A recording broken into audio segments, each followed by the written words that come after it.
Hello friends, പുതിയ വീഡിയോയിലേക്ക് എല്ലാവർക്കും സ്വാഗതം. എൻ്റെ വീഡിയോസ് എല്ലാം കണ്ട് സപ്പോർട്ട് ചെയ്ത എല്ലാവർക്കും ഒരുപാട് നന്ദി. ഇന്നത്തെ നമ്മുടെ വീഡിയോ വളരെ ലളിതമായ ഒരു കാര്യത്തെക്കുറിച്ചാണ്. ഈ വീഡിയോ കാണുന്ന ഓരോരുത്തർക്കും ഇന്നു മുതൽ തന്നെ ഒരു ദിനചര്യയുടെ ഭാഗമായിട്ട് മൈൻഡ്ഫുൾനെസ് അഥവാ ഈ നിമിഷത്തിൽ ജീവിക്കുക എന്നത് പരിശീലിച്ചു തുടങ്ങാൻ സാധിക്കും. ഈ വീഡിയോ ബിഗിനേഴ്സിന് വേണ്ടിയിട്ടുള്ള വീഡിയോ ആണ്, അതായത് തുടക്കക്കാർക്ക് വേണ്ടിയിട്ടുള്ളത്. മൈൻഡ്ഫുൾനെസ് ഇതെന്താണ്, എന്തിനാണ് ഇത് നമ്മുടെ ജീവിതത്തിൽ ഇത്ര പ്രധാനം? ഇന്ന് മുതൽ ഒരു മൈൻഡ്ഫുൾനെസ് ശീലം തുടങ്ങാം. ഈ വീഡിയോ കാണുന്ന ഓരോരുത്തർക്കും നിങ്ങളുടെ ജോലി എത്ര തിരക്കുള്ളതാണെങ്കിലും വീട്ടിൽ എത്ര ഉത്തരവാദിത്തങ്ങൾ ഉണ്ടെങ്കിലും ഇന്ന് മുതൽ മൈൻഡ്ഫുൾനെസ് പരിശീലിക്കാൻ കഴിയും. ഞാൻ ഇതിനെ സൂപ്പർ എളുപ്പമാക്കി തരാം. ഓക്കെ, അപ്പോൾ തുടങ്ങട്ടെ. ഇത് നിങ്ങളുടെ ജീവിതത്തെ ലൈറ്റാക്കും, സന്തോഷം കൂട്ടും, സ്ട്രെസ് കുറയ്ക്കും. അപ്പോൾ ഒരു കപ്പ് ചായ എടുത്ത് അല്ലെങ്കിൽ കാപ്പി എടുത്ത് കംഫർട്ടബിൾ ആയിട്ടിരിക്കൂ. നമുക്ക് ഈ മൈൻഡ്ഫുൾനെസ് യാത്ര തുടങ്ങാം. ഈ വീഡിയോ ഞാൻ ആദ്യം പറഞ്ഞ പോലെ തുടക്കക്കാർക്ക് വേണ്ടിയിട്ടുള്ളതാണ്. മൈൻഡ്ഫുൾനെസ്സിനെ കുറിച്ചുള്ള എല്ലാ സങ്കീർണമായ കാര്യങ്ങളും ഞാൻ ഇതിനകത്ത് ഒഴിവാക്കിയിട്ടുണ്ട്. ഇത് പ്രധാനമായും മൈൻഡ്ഫുൾനെസ് എന്താണെന്ന് ഇതുവരെ അറിയാത്തവർക്കും അല്ലെങ്കിൽ കുറച്ചു കാലം പരിശീലിച്ചിട്ട് പിന്നീട് ഉപേക്ഷിച്ചവർക്കും അമിതഭാരം പോലെ തോന്നുന്നതുകൊണ്ട് ഇതിൽ തുടരാൻ മടിയുള്ളവർക്കുമുള്ള വീഡിയോയാണ്. എനിക്കിത് വയ്യ എന്ന് തോന്നുന്നവർക്ക് പോലും ഇത് വളരെ ലളിതമായി തോന്നണം എന്നതാണ് എൻ്റെ ലക്ഷ്യം. ഈ മൈൻഡ്ഫുൾനെസ് യഥാർത്ഥത്തിൽ ബുദ്ധമതത്തിലാണ് ആരംഭിച്ചത്. പ്രത്യേകിച്ച് ഞാൻ ഇതിനകത്ത് മതപരമായ കാര്യങ്ങളെല്ലാം ഒഴിവാക്കിയിട്ടുണ്ട്. മൈൻഡ്ഫുൾനെസ്സിൻ്റെ ഗുണങ്ങളെക്കുറിച്ച് ആയിരക്കണക്കിന് പഠനങ്ങൾ തന്നെ നടന്നിട്ടുണ്ട്. ഇനി എന്താണ് മൈൻഡ്ഫുൾനെസ്?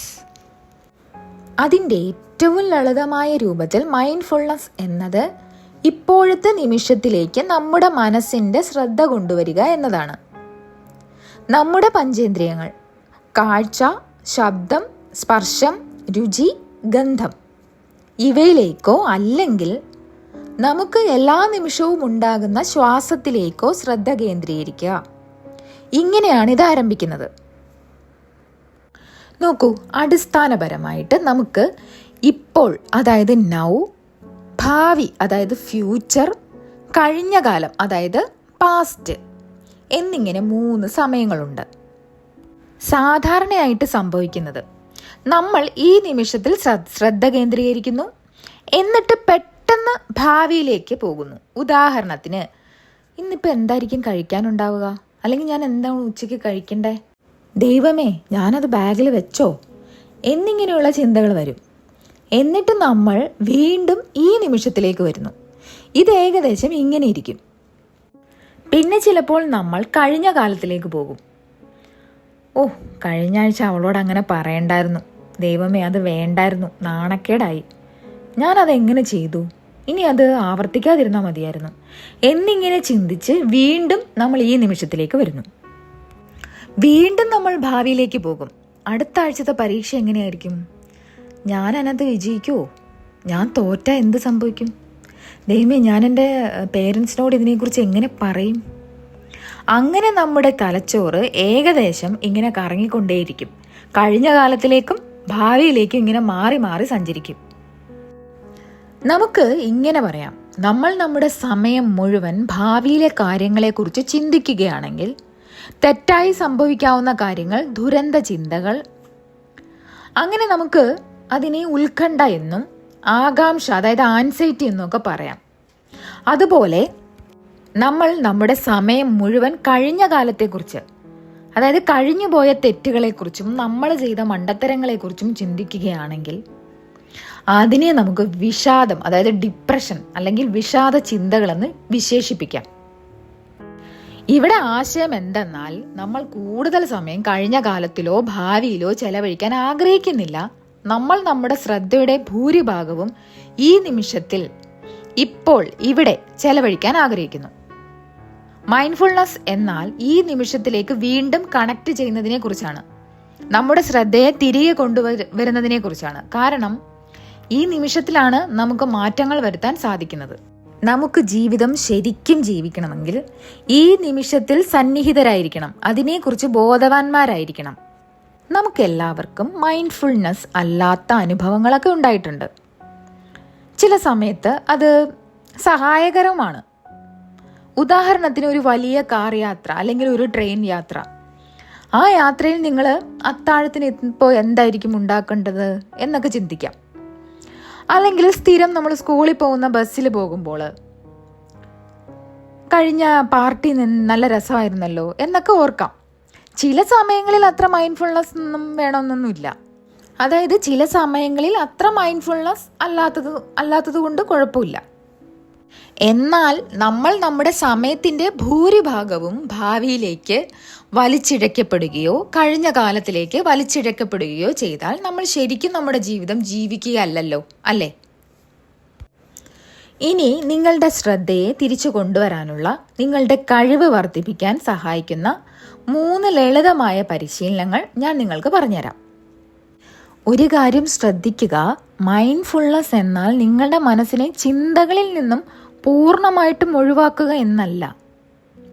അല്ലെങ്കിൽ എല്ലാം മറന്ന് ഒരു ശൂന്യമായ അവസ്ഥയിൽ ഇരിക്കുക എന്നതുമല്ല. മൈൻഡ്ഫുൾനെസ് എന്നത് നമ്മുടെ മനസ്സ് എപ്പോഴാണ് വഴിതെറ്റി പോകുന്നത് എന്ന് ശ്രദ്ധിക്കുകയും അതിനെ സൗമ്യമായിട്ട് തിരികെ കൊണ്ടുവരികയും ചെയ്യുന്നൊരു പരിശീലനമാണ്. അതായത് പലർക്കും ഒരു തെറ്റിദ്ധാരണയുണ്ട് കേട്ടോ. മൈൻഡ്ഫുൾനെസ് എന്ന് പറഞ്ഞാൽ അത് മനസ്സിൻ്റെ എല്ലാ ചിന്തകളും ഒഴിവാക്കി മുഴുവൻ ശാന്തതയിൽ നിൽക്കേണ്ടതാണെന്ന് ഉള്ളൊരു തെറ്റിദ്ധാരണയുണ്ട്. അതുകൊണ്ട് നിങ്ങളുടെ മനസ്സ് വഴിതെറ്റിപ്പോയെന്ന് നിങ്ങൾ ശ്രദ്ധിച്ചാൽ അത് പരാജയമൊന്നുമല്ല. മനസ്സ് അങ്ങനെയാണ് പ്രവർത്തിക്കുന്നത്. നമ്മൾ വഴിതെറ്റിപ്പോയി എന്ന് ശ്രദ്ധിക്കുക. എന്നിട്ട് നിങ്ങളുടെ ശ്രദ്ധയെ സൗമ്യമായിട്ട് ഈ നിമിഷത്തിലേക്ക് തിരികെ കൊണ്ടുവരും. അത്രേ ഉള്ളൂ. പിന്നെ മൈൻഡ്ഫുൾനെസ്സിൻ്റെ വിജയം നമ്മൾ എത്ര നേരം ഈ നിമിഷത്തിൽ ശ്രദ്ധ കേന്ദ്രീകരിക്കുന്നു എന്നതല്ല. വിജയം എന്നത് എപ്പോഴാണ് ശ്രദ്ധ മാറിയതെന്ന് ശ്രദ്ധിക്കാനും അതിനെ തിരികെ കൊണ്ടുവരാനും നമുക്ക് എത്രത്തോളം സാധിക്കുന്നു എന്നതിലാണ്. ഇപ്പോൾ ലളിതവും ആർക്കും ചെയ്യാൻ കഴിയുന്നതുമായ 3 ടെക്നിക്കുകൾ ഞാൻ നിങ്ങൾക്ക് പറഞ്ഞു തരാൻ പോവാണ്. ഒന്നാമത്തെ ടെക്നിക്ക് 5, 4, 3, 2, 1 ടെക്നിക്ക്. ഇതിനെ നമുക്ക് 5, 4, 3, 2, 1 എന്ന് വിളിക്കാം കേട്ടോ.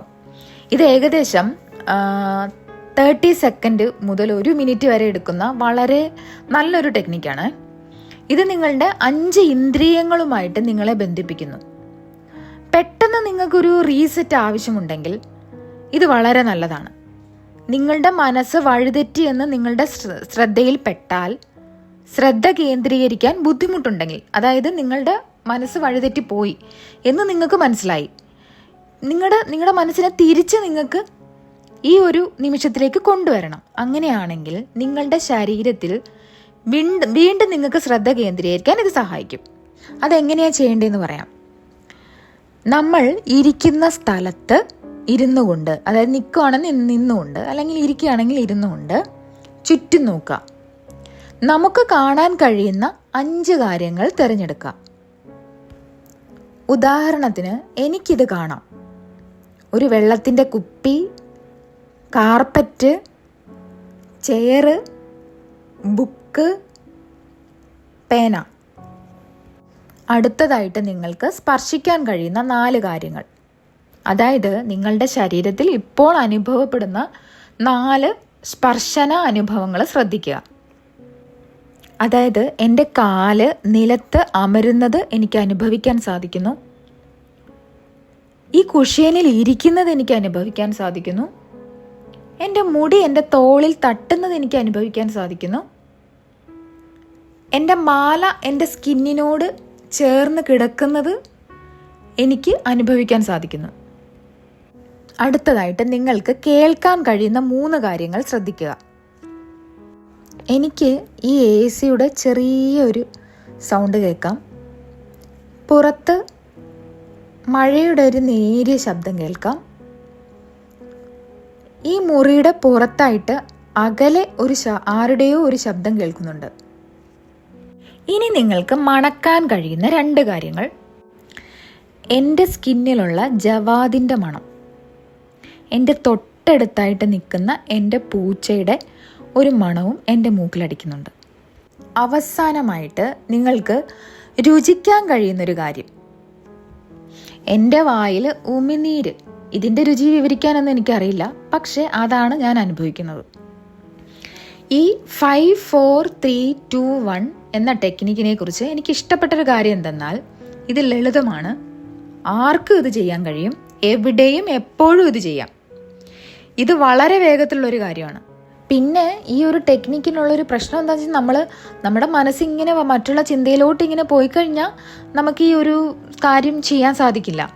അതായത് എൻ്റെ ചിന്തകൾ അലഞ്ഞു തിരിയുമ്പോൾ എനിക്ക് ശാരീരികമായിട്ട് 5 4 3 2 1 ചെയ്യാനും ഞാൻ എന്താണ് അനുഭവിക്കുന്നതെന്നും കേൾക്കുന്നതെന്നും ശ്രദ്ധിക്കാനൊന്നും കഴിയില്ല. അതാണ് ഈ ഒന്നാമത്തെ ടെക്നിക്ക്. ഇനി അടുത്തത് രണ്ടാമത്തെ ടെക്നിക്ക്. ഈ ടെക്നിക്കിന് പറയുന്ന പേരാണ് ഇൻഫോർമൽ മൈൻഡ്ഫുൾനെസ്. അതായത് മൈൻഡ്ഫുൾനെസ്സിനെ കുറിച്ച് സംശയങ്ങളുള്ള, അല്ലെങ്കിൽ ഞാനിത് മുമ്പ് ശ്രമിച്ചിട്ടുണ്ട്, എനിക്ക് ബലമൊന്നും ഇല്ല, എനിക്കിത് ഇഷ്ടമല്ല എന്ന് പറയുന്നവരുടെ അടുത്ത് നമുക്ക് പറഞ്ഞു കൊടുക്കാൻ പറ്റുന്ന ഒരു ടെക്നിക്കാട്ടോ ഇത്. ഇത് നിങ്ങളുടെ ജീവിതത്തിലെ കാര്യങ്ങളെക്കുറിച്ച് ബോധവാന്മാരായിരിക്കുക എന്നതാണ്. ഇതിനായിട്ട് നിങ്ങൾ കൂടുതൽ സമയമൊന്നും കണ്ടെത്തേണ്ടതില്ല. ഒരു പ്രത്യേക സ്ഥലമോ ഉപകരണങ്ങളോ ഒന്നും ആവശ്യമില്ല. സാധാരണയായിട്ട് നിങ്ങൾ ശ്രദ്ധിക്കാത്ത കാര്യങ്ങളിലേക്ക് നിങ്ങളുടെ ശ്രദ്ധയെ തിരികെ കൊണ്ടുവരിക എന്നതാണ് ഇതിൻ്റെ ലളിതമായ ആശയം. ഉദാഹരണത്തിന്, നിങ്ങൾ രാവിലെ ഒരു കാപ്പി കുടിക്കുകയാണെങ്കിൽ, സാധാരണയായിട്ട് നിങ്ങൾ ഇൻസ്റ്റാഗ്രാം സ്ക്രോൾ ചെയ്യുന്ന സമയമാണെങ്കിൽ, ഞാൻ നിങ്ങളോട് ഫോൺ താഴെ വെച്ചിട്ട് ആ കാപ്പി നിങ്ങളുടെ കൈകളിൽ എങ്ങനെ അനുഭവപ്പെടുന്നു എന്ന് ശ്രദ്ധിക്കാൻ പറയും. അത് ചൂടുണ്ടോ, അതിന് തണുപ്പാണോ എന്ന് ശ്രദ്ധിക്കുക. നിങ്ങൾ കുടിക്കുന്നതിൻ്റെ രുചി ശ്രദ്ധിക്കുക. അത് നിങ്ങളുടെ വായിൽ എങ്ങനെയുണ്ട്, നിങ്ങളത് ഇറക്കുമ്പോൾ നിങ്ങൾക്ക് എന്തെങ്കിലും അനുഭവപ്പെടുന്നുണ്ടോ എന്ന് ശ്രദ്ധിക്കുക. അതിൻ്റെ മണം ശ്രദ്ധിക്കുക.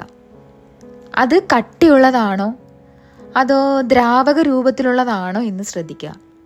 നിങ്ങൾ എന്താണ് കാണുന്നതെന്നും ശ്രദ്ധിക്കുക.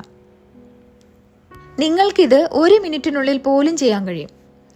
നിങ്ങൾക്കിത് ആദ്യം ചെയ്യുമ്പോൾ ഇത് വളരെ വിചിത്രമായിട്ടൊക്കെ തോന്നാം, ചിലപ്പോൾ അസ്വാഭാവികമായിട്ടൊക്കെ തോന്നാം. വർഷങ്ങളായിട്ട് നിങ്ങൾ നടന്നുപോയ വഴികളിലൂടെ വീടുകളും കടകളും നിങ്ങൾ ശ്രദ്ധിക്കാൻ തുടങ്ങും. നിങ്ങൾ ഒരിക്കലും ശ്രദ്ധിക്കാത്ത കാര്യങ്ങൾ ശ്രദ്ധിക്കാൻ തുടങ്ങും. ഇതൊരു വിചിത്രമായ അനുഭവമായിരിക്കും. ദിവസത്തിൽ ഒരിക്കൽ 1 2 മിനിറ്റ് നിങ്ങളുടെ ദൈനംദിന പ്രവർത്തനങ്ങളിൽ ശ്രദ്ധ കേന്ദ്രീകരിക്കുക. മൈൻഡ്ഫുൾനെസ് ആയിട്ട് ഇരിക്കുക. ഇനി മൂന്നാമത്തെ ടെക്നിക്ക്, ശ്വാസത്തിൻ്റെ മൈൻഡ്ഫുൾനെസ്. ഇത് അല്പം ചാലഞ്ചിങ് ആണ്, പക്ഷേ എളുപ്പമാണ്. ശ്വാസം പരിശീലനം എന്നൊക്കെ കേൾക്കുമ്പോൾ നിങ്ങൾ വിചാരിക്കും, ഇപ്പോൾ ഇനിയിപ്പോൾ ഞാൻ ഒരുപാട് നേരം അല്ലെങ്കിൽ കുറേ മണിക്കൂർ ഇനി ധ്യാനിക്കണോ എന്നൊന്നും പേടിക്കണ്ട. നിങ്ങളുടെ ശ്വാസം ശ്രദ്ധിക്കുക. അത്ര വേണ്ട, നിയന്ത്രിക്കേണ്ട, മാറ്റൊന്നും വേണ്ട. ഞാൻ വേഗത്തിൽ ശ്വസിക്കുന്നുണ്ടോ അതോ പതുക്കെയാണോ അതോ ആഴത്തിലാണോ എന്ന് മാത്രം നിങ്ങൾ ശ്രദ്ധിച്ചാൽ മതി. നിങ്ങളുടെ ശ്വാസം നിങ്ങളുടെ നെഞ്ചിലൂടെ, മൂക്കിലൂടെ, വയറിലൂടെ എങ്ങനെ ഒഴുകുന്നു. നിങ്ങളുടെ ശ്വാസം ശ്രദ്ധിക്കുമ്പോൾ പതിയെ അത് സ്വാഭാവികമായി മന്ദഗതിയിലാകും, സുഖകരവുമാകും. ഇതിന് പ്രത്യേകിച്ച് ഒരു റൂൾസും ഇല്ല. നിങ്ങളുടെ ശ്വാസം നിങ്ങളുടെ കൂടെ തന്നെയുണ്ട്. ഓഫീസിൽ വെച്ച് ചെയ്യാം, ബസ്സിൽ വെച്ച് ചെയ്യാം, കാറിൽ വെച്ച് ചെയ്യാം, ട്രെയിനിൽ വെച്ച് ചെയ്യാം, വീട്ടിൽ വെച്ച് ചെയ്യാം. 1 മുതൽ 2 മിനിറ്റ് ശ്വാസത്തിൽ ശ്രദ്ധ തിരിക്കൂ. നിങ്ങൾക്ക് വേണ്ടി ഞാനൊരു ചലഞ്ച് തരാം. നിങ്ങളുടെ ജീവിതത്തിൽ മൈൻഡ്ഫുൾനെസ്സിനെ ഒരു പരീക്ഷണമായിട്ട് കാണുക. ഒരാഴ്ച ഈ 3 ടെക്നിക്കുകളിൽ ഒരെണ്ണം ട്രൈ ചെയ്യുക. ഒന്നാമത്തേത് 5 4 3 2 1. ടെൻഷൻ തോന്നുമ്പോൾ 30 സെക്കൻഡ്സ് മാജിക് ചെയ്യുക.